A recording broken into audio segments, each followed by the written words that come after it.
Hey everyone, welcome back to my channel. So for today's video, I'm going to give you a peek into one of the recipes that I decided to make for dinner this past week, which is chuletas al caldero.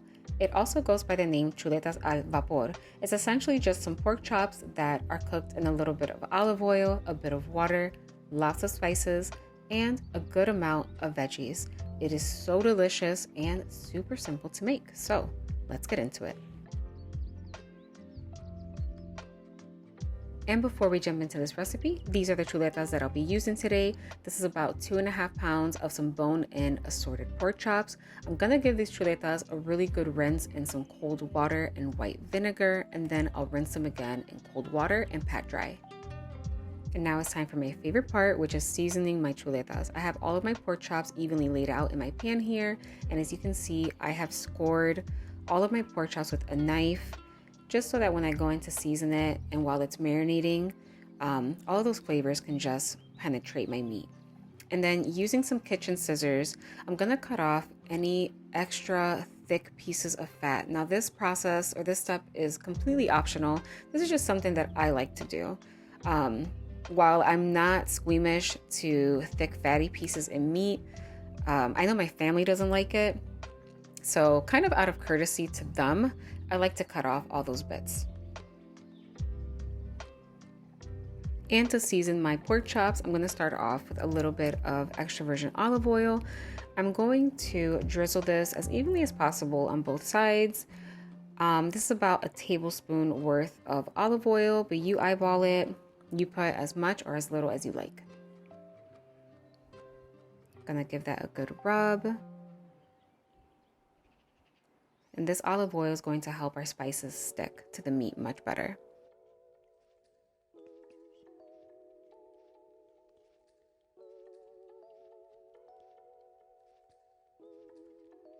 Then I'm gonna go in with my all-purpose seasoning. This is the Lori's Total Casero seasoning. Feel free to use Goya adobo or any garlic-based all-purpose seasoning of your choice. I'm gonna add about half a teaspoon. I do not want to add too much because I definitely do not want my dish to become salty in the end, because at the end of this recipe, the liquid that's in the pot is going to reduce and become concentrated. And yeah, so you definitely do not want to over season or over salt these pork chops. It's honestly better to under season at this point, because then at the very end of your recipe, you can add a little more salt or a little more spices. Because once your dish is completely salty, it's a little hard to go back. And then after that, I'm gonna go in with a little bit of my Creole seasoning.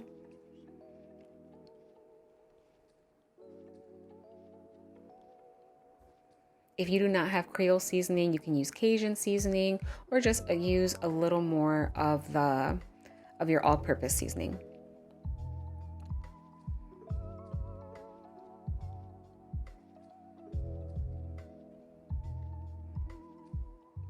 I really love this. It adds some really good color, some good flavor. It has a couple of different spices that my regular all-purpose seasoning does not have. Then some ground black pepper. Even though both of my seasonings have black pepper, I love black pepper, so I'm gonna add a little more. And remember guys, all of the ingredients are going to be listed in the description box below.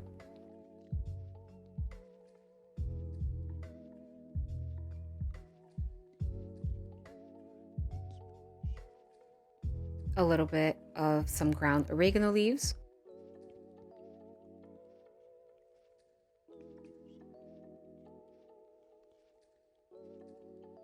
And even though my Creole seasoning had some color or added some color to my pork chops, I'm gonna go in with a little bit of ground annatto powder.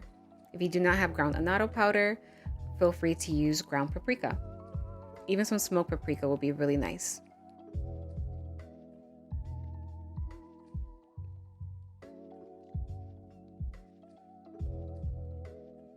Rub that in really good. My glove is sliding off. I normally don't use food gloves, but I had my nails done, so I didn't want them to get dirty. Then I'm gonna go in with about 3/4 of a teaspoon of some white sugar. I highly suggest you do this. No, it's not gonna be sweet or anything like that. It's just gonna add like a little touch of sweetness. It's really good. At the very end of the recipe, it's gonna taste like a Puerto Rican barbecue sauce. Delicious.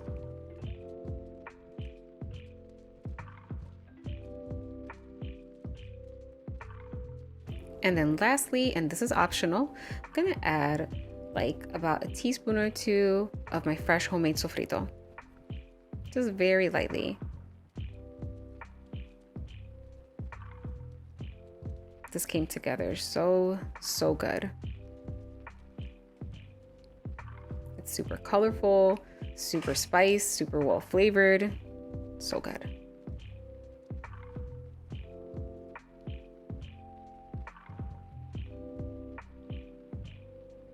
All right, and after we're done seasoning our chuletas, you can go ahead and leave this in the fridge. You can leave it overnight, but a minimum of an hour.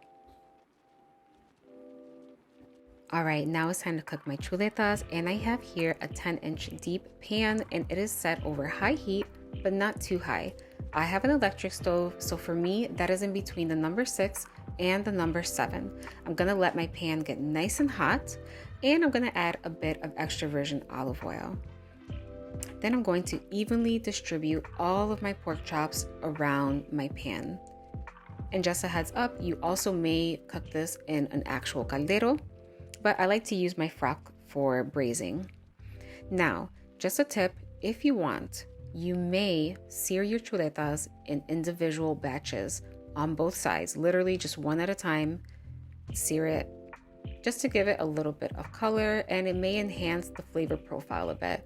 That's just an option if you wish to do so. But since this is just chuletas al vapor, which literally means pork chops that are steamed, you can just throw them all in there and call it a day.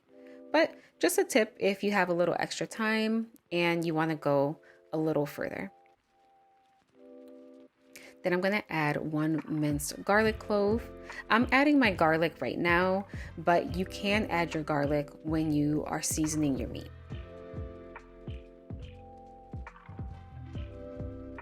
Then I'm gonna add about half of a chopped white sweet onion, about 1/4 of an orange bell pepper, and 1/4 of a yellow bell pepper, but you can use any color peppers you want.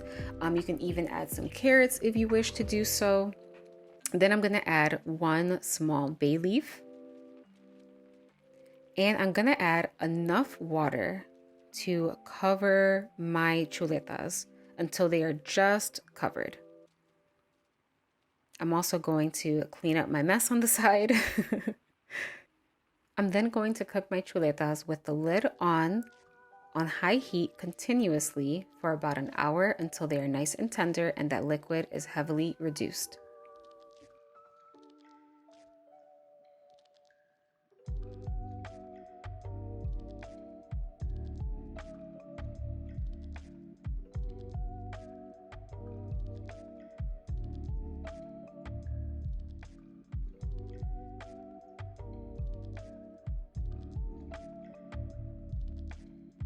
And after exactly an hour, my chuletas are done. And I mean done. They are so tender.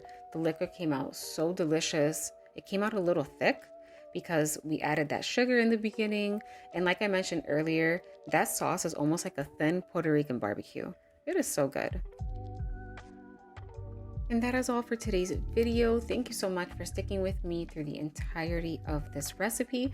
If you've enjoyed today's tutorial, please let me know in the comment section down below. Do not forget to give this video a thumbs up, subscribe to the channel if you haven't already, and hit that notification bell because a new video will be out every week. Until next time.